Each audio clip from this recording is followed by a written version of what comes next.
Welcome back to the third segment of the Glazov gang. This is Nonie Darwish with our guests, Dwight, Schultz, Amani Mustafa, and Pastor Reza Safa. Thank you again for being here. I would like your opinion about the Democratic National Convention and their invitation to a Juma at the DNC by a Muslim radical group that's sponsoring it. And it's called the Bureau of Indigenous Muslim Affairs, BIMA. What do you think about that? And are there any indigenous Muslims in America? Well, what do they mean by the word indigenous? If that's the case, they must be Indians. Exactly. You know, I think there's a lot of confusion as going around, and it seems to me that Democratic Party is just putting everything in a pot and mixing it all together and trying to get the populist vote. They're trying to get, there's this concept, I call it this bubble of politically correctness, that everything is okay. Let's just all get along. And in reality, even tyrannical ideas, Sharia law, that we ran away from Sharia law. The three of us ran away from Sharia law.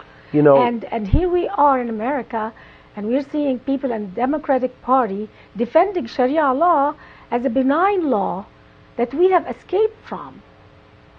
I think what we are ignorant about, we don't understand the potential of it. You know, it's like kids. If you put a kid at a table, they can grab anything and eat it because it looks good. And that's what people are doing, not understanding what Islam is.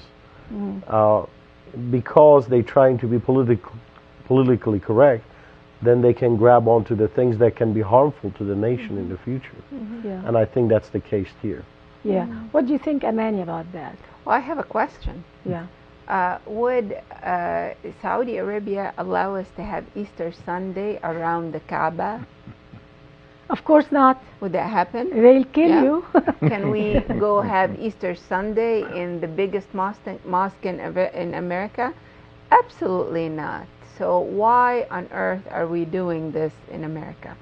And you know, in the DNC, in our elections, the man who is sponsoring this, I think there's a message. The leaders of BIMA, those leaders, Islamic leaders who are speaking in the DNC, two of them are, they believe that Sharia is better than democracy.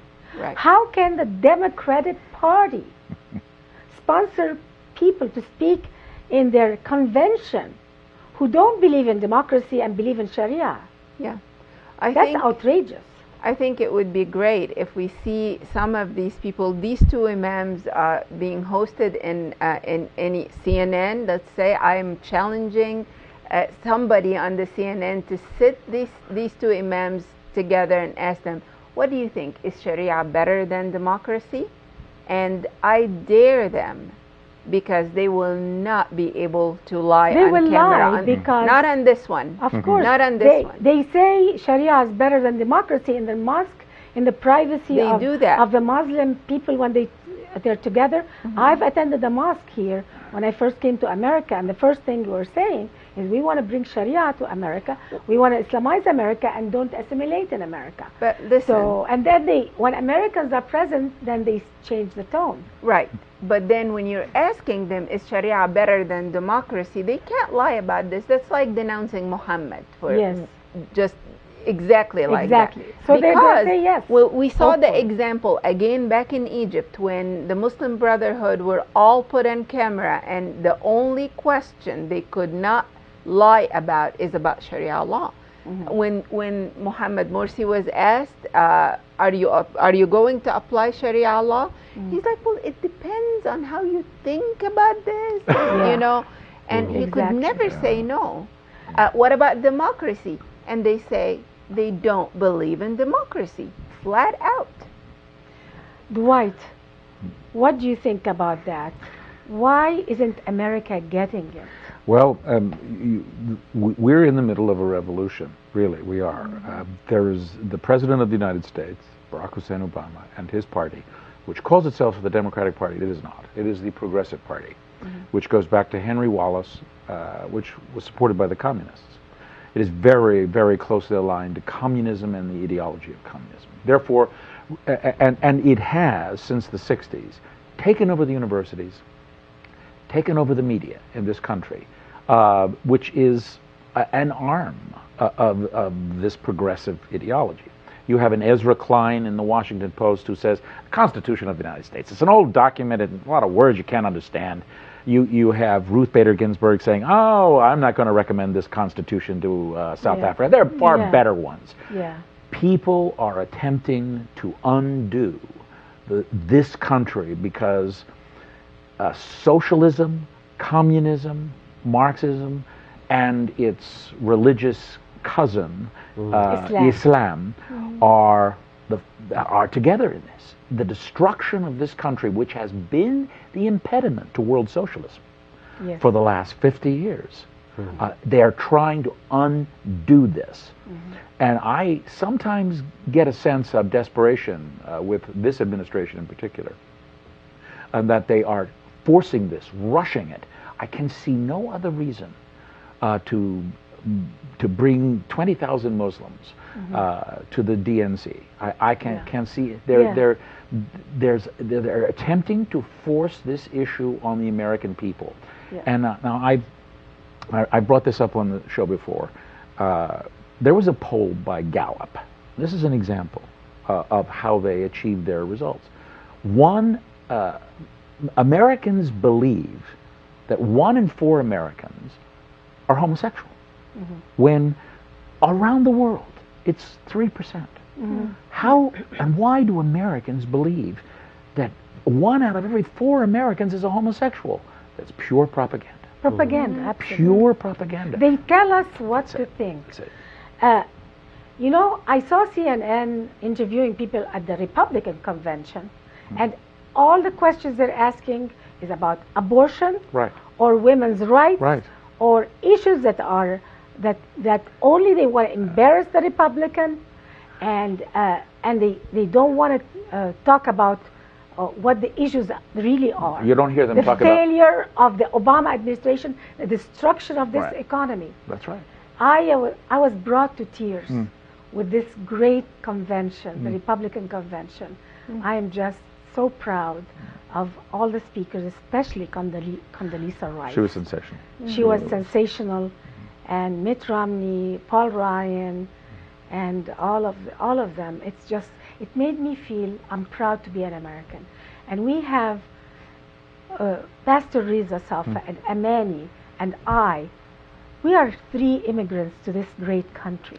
We came to this country because we love it, and we want to preserve it the way it is. And we are putting ourselves on the line. We have death threats against our lives because we're speaking about the tyranny of Islam, where we came from. And we are not against freedom of religion, freedom to practice Islam, the religious side of Islam. But we are against political Islam, we're against Sharia, we're against the tyranny, we're against the jihad. And that's what we're exposing because we love this country. Would you like to say something to America about how you feel about being an American? Well, I think it's an honor for me to be an American, and especially that I know the value of my freedom here and the value of my humanity. I'm respected and loved just the way I am because I'm a human, not because I'm a Christian or a Muslim. So that is something that I really appreciate about this country. What about you, Pastor? You know, before I want to say this thing, what we were saying about the Democratic Party. They have to understand, America has to understand that Islam is not a religious ideology. It's a political system. That's right. A political system that believes every other system is beneath it, and it has to be subordinate to it. And I think freedom is so precious. And actually, as a matter of fact, we're making a movie about the subject of Iran. We have to preserve it. And no matter what people say, no matter what people's opinion are about us, we as new immigrants to this country, the greatness of this country is based upon, I believe, one thing, and that's freedom. Absolutely. And we have to do everything to preserve it. Absolutely. And America must never entangle itself with Islam, with the tyranny of Islam. It is almost entering the orbit of no return. The minute America subscribes to the way the Islamic thinking is, this double thinking, because Islam taught us to have two opposite ideas at the same time. Islam is a religion of peace, and you go kill the Jews and the Christians. But we don't feel that these are two opposite ideas. We really believe, when we were Muslims, we believed in them both, and they felt harmonious with one another. This is a very schizophrenic ideology, and America must never allow itself to be poisoned by this ideology. Thank you, ladies and gentlemen, and I'm honored to have filled in for Jamie Glazov. Thank you, Jamie, and come back soon. Bye-bye.